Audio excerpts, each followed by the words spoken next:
वह हो गया था जो शायद नहीं होना चाहिए था, या शायद होना चाहिए था। तय करना मुश्किल न होते हुए भी मुश्किल लग रहा था श्वेता को। असल में कंडीशनिंग ही ऐसी की जाती है आम घरों में, जिसमें यह होना गलत या पाप के दायरे में आता है। श्वेता ऐसा नहीं मानती, फिर भी एक गिल्ट उस पर हावी हो गई है।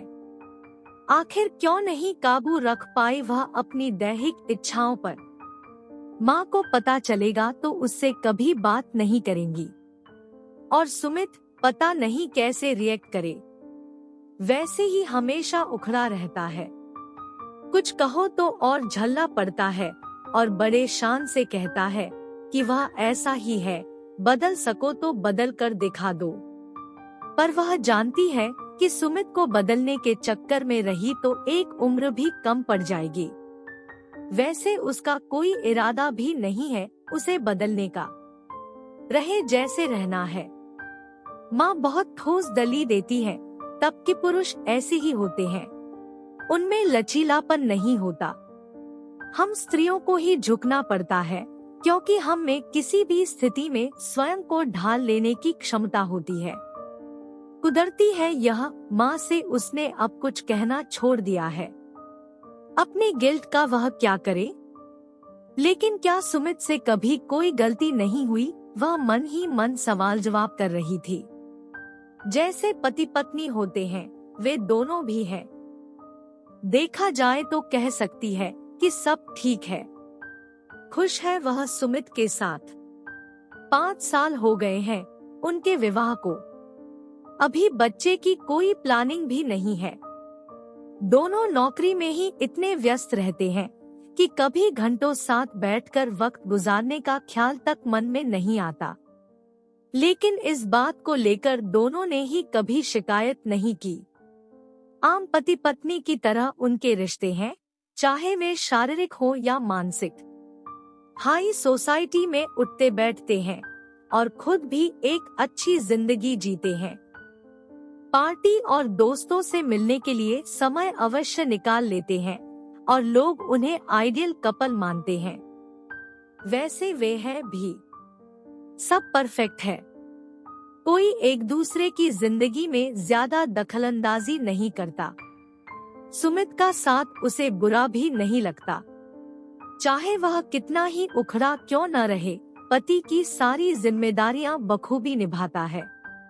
कोई कमी नहीं है, फिर भी कोई कमी तो होगी ही, जिसकी वजह से नकुल के साथ वक्त बिताने के वह बहाने ढूंढने लगी है।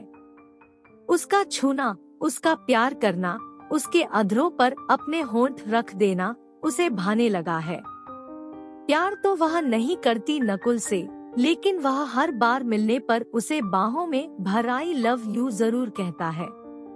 तुम मुझे नहीं चाहती, कोई बात नहीं, पर मैं तुमसे प्यार करता हूँ। मैं तुम्हारे साथ किसी तरह के रिश्ते में नहीं बंध सकती, नहीं कमिटमेंट कर सकती हूँ। इसलिए कोई नाम नहीं दिया जाए हमारे रिश्ते को तो बेहतर होगा। सुमित से अलग होने का मेरा कोई इरादा नहीं है, क्योंकि जिंदगी जैसी चल रही है उसके इससे और अच्छा होने की उम्मीद करना ख्यालों में होना ही संभव है। अधिकांश युगल ऐसे ही जीते हैं। बेहतर यही होगा कि तुम मुझसे ज्यादा उम्मीदें न रखो, श्वेता उसे समझाती। चलो यही सही, लेकिन एकतरफा प्यार करना कोई गुनाह तो नहीं। हम तो मर मिटे हैं सनम तुम पर, तुम बेशक हमें प्यार न करो। उसका शायराना अंदाज श्वेता को गुदगुदा जाता। लेकिन देख लेना, एक दिन तुम्हें भी मुझसे प्यार हो जाएगा। नकुल की बात सुन वह हंसने लगती। प्यार सुमित से करती है, दावे के साथ वह ऐसा कह नहीं सकती। लेकिन पति पत्नी का रिश्ता वे दोनों जी रहे हैं, साथ रह रहे हैं। पता नहीं प्यार की वजह से या रीति की वजह से वह ज्यादा माथापच्ची नहीं करना चाहती। लेकिन प्यार तो नकुल से भी नहीं है। मनोवेगों का कोई ज्वार भी नहीं फूटता कि कह सके इमोशनल अटैचमेंट है। लेकिन वह जब उसके जिस्म को सहलाता है तो उसके अंग में आवेगों का समुद्र लहलहाने लगता है। उसे लगता है कि उसकी कोमलता पर कोई रेशमी छुअन फिसल रही है। वह खुद को बहुत हल्का महसूस करने लगती है और उसे लगता है जैसे वह हौले हौले बहती हवा के साथ अटखेलियां कर रही है। उसकी बाहों में बंधते ही एक संपूर्णता उसे अपने आगोश में ले लेती है। जब वह उसे प्यार करता तो एक तृप्ति का एहसास उसमें भर जाता। उसकी दैहिक इच्छाओं को जैसे ठीक से समझता है, तभी तो संतुष्टि की लालिमा उसके चेहरे पर थिरकने लगती है। उस पल सुमित के साथ ऐसी तृप्ति क्यों नहीं महसूस हुई उसे कभी? वे एक रूटीन की तरह एक दूसरे की बाहों में कैद होते हैं। सांसों का उफान उमड़ता है और फिर जैसे ही उफान थमता है, वे दोनों करवट बदलकर सो जाते हैं। पर नकुल के साथ उफान थमने के बाद भी घंटों उसके भीतर कुलांचे मारता रहता है। कई बार वह सोचती है कि आखिर विवाहेतर संबंध क्यों बनते हैं। शायद इसलिए क्योंकि पति पत्नी को भोग्या समझता है, उस पर अधिकार मानता है और एक हक की तरह उसके साथ शारीरिक संबंध बनाता है। तब भी उसके लिए अपनी संतुष्टि सर्वोपरि होती है। पर प्रेमी या दोस्त प्रेमिका को पूर्ण समर्पण के साथ उसकी भावनाओं का सम्मान करते हुए प्यार करता है। नकुल का यही समर्पण भाव उसे बार बार उससे मिलने को उकसाता है।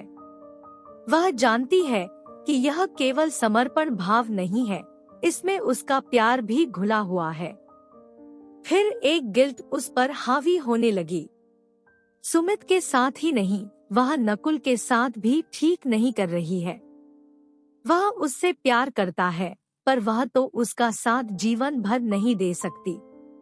और वह उसके इंतजार में बैठा रहा तो उसे भी तो किसी रिश्ते में बंधकर जीने का हक है, प्यार पाने का हक है। वह अपनी इच्छाओं, अपनी तृप्ति के लिए स्वार्थी हो रही है।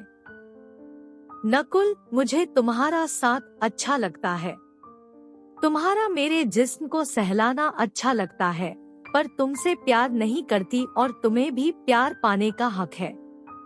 इसलिए अब हम नहीं मिलेंगे।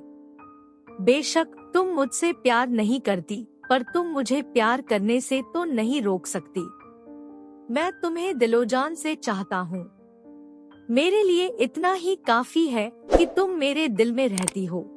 तुम मिलना नहीं चाहती, यह तुम्हारा फैसला है। मैं तुम पर किसी तरह का दबाव नहीं डालना चाहता। श्वेता देर तक नकुल को जाते देखती रही। क्या कोई इस तरह भी किसी से प्यार कर सकता है, वह सोच रही थी। श्वेता का मन हुआ उसे रोक ले। न जाने अंदर कैसी तो लहरें उठ रही थी। भावनाओं का कशिश पैदा करने वाला ज्वार मचल रहा था। कुछ तो हुआ था उसे। क्या उसे प्यार हो गया था? क्या उसे नकुल से प्यार हो गया था? क्या सचमुच प्यार इसी को कहते हैं?